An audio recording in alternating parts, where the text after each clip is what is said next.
အခုမြင်တွေ့နေရတဲ့မြင်ကွင်းတွေကတော့တောင်ကိုရီးယားနိုင်ငံဆိုမြို့အလဲကောင်မှာလူပေါင်း3သိန်းကျော်စုဝေးပြီးတော့ရှင်းဟုန်ပြင်းပြင်းနဲ့ဆန္ဒပြနေကြတဲ့မြင်ကွင်းတွေပဲဖြစ်ပါတယ်။ထူးဆန်းတာကဒီလူအုပ်ကြီးကနိုင်ငံရေးသမားတွေလည်းမဟုတ်ကြသလိုသူတို့ကလာစာတိုးဖို့တောင်းဆိုနေကြတဲ့အလုပ်သမားတွေလည်းမဟုတ်ပါဘူး။သူတို့အားလုံးကသူတို့တိုင်းပြည်ရဲ့အနာဂတ်တွေကိုပြုစုပြောင်းထောင်ပေးနေတဲ့အကြောင်းဆရာမတွေပါ။အဲ့တော့စာသင်ခန်းထဲမှာပဲရှိနေရမယ်ဒီဆရာမပေါင်း3သိန်းကျော်ကိုလမ်းမပေါ်ထွက်လာအောင်လို့တွန်းပို့စီခဲ့တဲ့အကြောင်းရင်းကဘာဖြစ်မယ်လို့ထင်လဲဒီပြဿနာတွေအားလုံးရဲ့အစားကတော့2023ခုနှစ်ဇူလိုင်လကမူလာရင်းကျောင်းတစ်ကျောင်းရဲ့စာသင်ခန်းတွင်တစ်ခုမှာအသက်23နှစ်အရွယ်ကျောင်းဆရာမလေးတူသူကိုသူအဆုံးစီရင်သွားခဲ့ရကနေပြီးတော့ဇလန်းတွေကစတင်ခဲ့တာပဲဖြစ်ပါတယ်ရှင့်အဲ့တော့သူမကဘာလို့သူမကိုယ်တိုင်စာသင်တဲ့စာသင်ခန်းထဲမှာပဲဒီလိုပုံစံမျိုးနဲ့နှီးကုံထုတ်သွားခဲ့ရတာလဲနောက်ပြီးတော့ဒီကျောင်းဆရာမလေးတည်ဆုံးမှုရဲ့နောက်ွယ်မှာသူတို့ရဲ့အစိုးရကပါဖုံးကွယ်ထားခြင်းနဲ့ဒါကိုရီးယားလူမှုအဖွဲ့အစည်းရဲ့အမှောင်မိုက်ဆုံးလျှို့ဝှက်ချက်တွေကဘာဖြစ်မလဲဆိုတာကိုဒီနေ့ဗီဒီယိုမှာပြောပြပေးသွားပါမယ်ရှင့်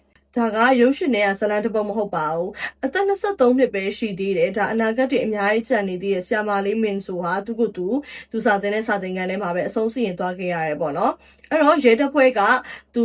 တိတ်ဆုံးပြီးတဲ့နောက်မှာစုံစမ်းစစ်ဆေးကြည့်လိုက်တဲ့အခါမှာကျတော့သူ့ရဲ့ diary စာအုပ်လေးတစ်အုပ်ကိုတွားပြီးတော့တွေ့ခဲ့တယ်။အဲ့ diary စာအုပ်လေးထဲမှာဗာရေးထားလဲဆိုတော့သူကကျောင်းကအလုပ်တွေနဲ့ဒါမိဘတွေရဲ့ PR တွေကိုရင်ဆိုင်နေရတဲ့အကြောင်းလေးပေါ့နော်။အဲ့ဒီ diary ထဲမှာသူရှင်းထားခဲ့တယ်။နောက်ပြီးတော့သူမမသိဆုံးမီလပိုင်းအလိုမှာလဲပေါ့နော်။သူမစာသင်တဲ့စာသင်ခန်းထဲမှာကလေးကျောင်းသားအချင်းချင်းရန်ဖြစ်မှုတစ်ခုဖြစ်ပွားခဲ့တယ်ပေါ့။အဲ့ဒီရန်ဖြစ်တဲ့ကိစ္စကလည်းတတိလေးပဲအကြီးကြီးမဟုတ်ဘူး။ကလေးတယောက်နဲ့တယောက်ရန်ဖြစ်မိရခါနေပြီးတော့ခဲရနဲ့ထိုးမိသွားခဲ့တယ်ပေါ့။အဲ့တော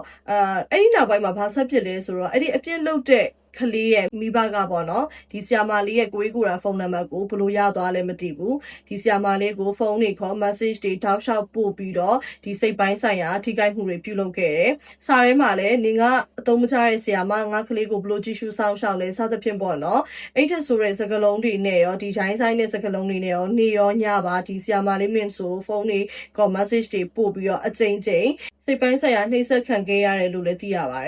်အဲ့တော့ဒီနေရာမှာပြောစရာရှိတာကဒီဆရာမလေးကဒီလိုမျိုးနှောက်ယှက်ခံနေရတာကိုပေါ့နော်ဘာလို့ကျောင်းအုပ်ကြီးစီကိုမတိုင်တာလဲဘာလို့သက်ဆိုင်ရာကိုမတိုင်တာလဲဆိုပြီးတော့ဘေးကောက်မေးနိုင်တယ်ဒါပေမဲ့သူတို့စီမှာကဒီ monster parents လို့ခေါ်တဲ့ဒါအလွန်အကျွံလွန်ခဲ့တဲ့မိဘတွေနဲ့ဆရာမတွေကိုပေါ့နော်ထုတ်ကင်ထားတဲ့အစိတ်တဥပဒေတခုရှိနေပါတယ်အဲ့ဒီဥပဒေကဘာလဲဆိုတော့ဒါကိုရီးယားနိုင်ငံမှာ2014ကတည်းကဒါထုတ်ပြန်ထားတဲ့ဒါကလေးငယ်ကာကွယ်စောင့်ရှောက်ခြင်းဆိုတဲ့ဥပဒေပေါ့နော်ဒါပေမဲ့အဲ့ဒီဥပဒေကတကယ်တမ်းမှကြတော့ဒါကလေးတွေကိုကာကွယ်ဖို့အတွက်မဟုတ်ဘဲနဲ့ဆရာမတွေကိုတတ်ဖို့ဒါလက်နက်တစ်ခုအနေနဲ့ဖြစ်သွားတယ်လို့ပဲပြောရမှာပေါ့မိဘတယောက်ကဒီဆရာမကငါကလေးကိုစိတ်ပိုင်းဆိုင်ရာဒါထိခိုက်အောင်လုပ်တယ်ဆိုပြီးတော့တိုင်လိုက်တာနဲ့တဲ့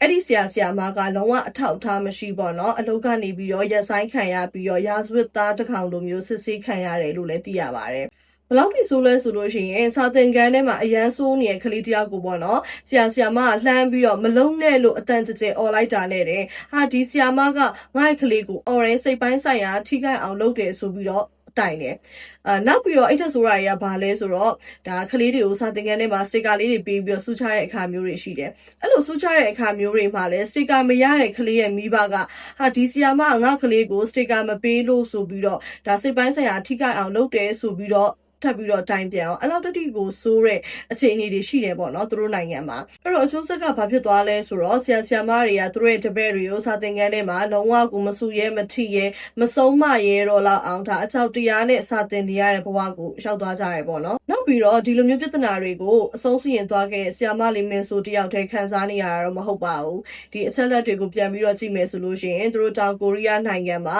လွန်ခဲ့တဲ့10နှစ်အတွင်းမှာပေါ့နော်သူတို့အဆုံးစီရင်သွားကြတဲ့ဆရာမပေါင်း144ယောက်ခန့်အထိရှိခဲ့တယ်လို့လည်းသိရပါတယ်။အဲ့တော့ဒါကလေးတွေရဲ့ပညာရေးကနေပြီးတော့တစင်အထက်တန်းလွှာကိုရအောင်တွန်းပို့စင်ကြတာဖြစ်တဲ့အတွက်သူတို့ဖြစ်လာသမျှစိတ်ဖိစီးမှုမှန်သမျှကိုဆရာမတွေအပေါ်အပြစ်ပုံချကြရဲပေါ့နော်။အဲ့တော့ဆရာမတွေကဒီចောင်းသားတွေရဲ့အနိုင်ကျင့်မှုရောဒီចောင်းသားမိဘတွေရဲ့ပေးတဲ့ pressure တွေကိုပါခံရတဲ့အတွက်ဒါနောက်ပိုင်းစိတ်ကြယောဂတွေပါဖြစ်လာတယ်လို့လည်းသိရပါတယ်။ဒါပေမဲ့လည်းတီးခတ်နိုင်စွမ်းဆိုတာကလည်းအကန့်အသတ်ရှိရပေါ့နော်။ဒီဆရာမလေးမင်းဆိုကိုဆုံးစီရင်သွားတဲ့ဖြစ်ရဲ့အပေါ်မှာဒီကိုရီးယားနိုင်ငံကဒီဆရာမတို့ကြီးတစ်ခုလုံးကသူတို့ကအနက်ရောင်အင်ကြီးတွေဝတ်ဆင်ပြီးတော့အစိုးမျိုးရဲ့လမ်းမတွေဘောက်ကိုတက်လာခဲ့ကြရဲပေါ့နော်ငါတို့ကိုလူဆက်ဆက်ပေးပါငါတို့ စာသင်ခန်းထဲမှာလုံလုံခြုံနဲ့စာသင်ခွင့်ပေးပါဥပဒေတွေကိုပြင်ဆင်ပေးပါဆိုပြီးတော့တိန်းနဲ့ချီရဲ့ဆရာဆရာမတွေကသူတို့အော်ဟစ်ပြီးတော့ငိုယိုပြီးတော့တောင်းဆိုခဲ့ကြပါတယ်ဒီလှုပ်ရှားမှုတွေကြောင့်ပဲသူတို့ကိုရီးယားအစိုးရကနေပြီးတော့ဒီမိဘတွေကဆရာဆရာမတွေကိုတိုင်လို့ရှိရင်ချက်ချင်းအလုံးမထုတ်ပြဖို့နဲ့ဒီဆရာဆရာမတွေကိုကောက်ွယ်ပေးမဲ့ဥပဒေအသစ်တွေကိုဒါမဖြစ်မနေပြင်ဆင်ပေးခဲ့ရတယ်လို့လည်းသိရပါတယ်အဲ့တော့တောင်ကိုရီးယားရဲ့ဒီအဖြစ်အပျက်လေးကနေပြီးတော့သိလိုက်ရတာတခုကတော့ပညာရေးစနစ်တစ်ခုမှာပေါ့နော်ဒါမဖြစ်မနေ